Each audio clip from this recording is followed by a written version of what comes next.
மறுவார்த்தை பேசாதே, மடி மீது நீ தூங்கிடு. இமை போல நான் காண கனவாய் நீ மாறிடு.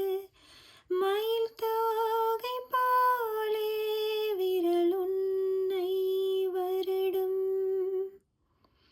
மனப்பாடமாய் உரையாடல் நிகழும். விழிநீரும் வீணாக இமை தாண்ட கூடாதென துளியாக நான் சேர்ந்தேன். கடலாக கண்ணானதே, மறந்தாலும் நான் உன்னை நினைக்காத நாளில்லையே. பிரி